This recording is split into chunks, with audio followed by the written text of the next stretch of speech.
English आपण जेव्हा वाचतो तेव्हा तुम्ही कधी एक गोष्ट नोटीस केली आहे का?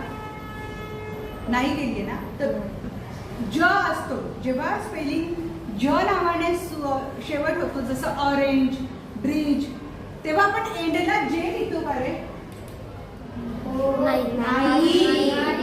तर तुम्हाला माहिती आहे नियम काय म्हणतो? जेव्हा कुठलीही स्पेलिंग ज नावाने शेवटी, स्पेलिंगच्या शेवटी जेव्हा ज नाव येत असेल तेव्हा तो जे ज नसतो.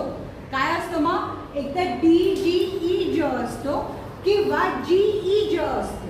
कळालं? मग नियम काय म्हणतो की एखाद्या नावाची स्पेलिंग ही जने संपत असेल तर तिथे जे वाला ज नसतो, तर काय असतो? DGE ज किंवा GE ज असतो. बरं, मला एक सांगा, मग DGE ज कधी लिहायचं आणि GE ज कधी लिहायचं? लगेच कन्फ्युजन होतं की नाही? मग त्याच्यासाठी तुम्ही फंक्शनलला शिकलेला लॉंग साऊंड आणि शॉर्ट साऊंड.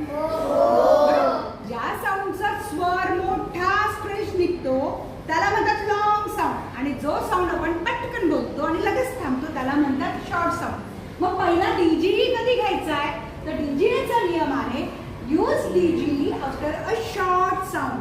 म्हणजे ॲ, ए, ई, अ असं जेव्हा येत असेल तेव्हा आपण काय लिहिणार? ओके, चला आपण पहिली स्पेलिंग बघूया. बघा, BADGE. आता इथे ए ने लॉंग साऊंड ए काढलाय की ए ने शॉर्ट साऊंड ॲ काढलाय? शॉर्ट. म्हणून इथे काय स्पेलिंग झाली? बॅज. बॅज. आता इथे बघा, इथे आय ने लॉंग साऊंड काढलाय की शॉर्ट साऊंड? आयचा ई झालाय की नाही? म्हणून इथे आपण काय घेतलंय? DGE. ब्रिज, फज, जज, फ्रिज. आता शॉर्ट साऊंड असल्यामुळे आपल्याला स्ट्रेच करायचं नाही. बघा, बॅच, ब्रिज, फज, जज, फ्रिज. मग आता GE कधी घेणार? तर जी आपण घेणार जेव्हा साऊंड हा लॉंग होतो. आता इथे लॉंग असल्यामुळे एचा एच राहतो, पण तो आपण स्ट्रेच करून बोलतो. बघा कसं? क ए ज, केज. केज लॉंग झाला, स्ट्रेच झाला, म्हणून आपण इथे काय केलंय? जी घेतलंय. जी घेतलंय. ह्यूज. ह्यूज. इथे अ नाहीये, शॉर्ट साऊंड आहे का?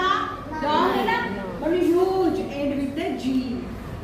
हे कोण वाचेल? ये आदर्श. पेज. Very good.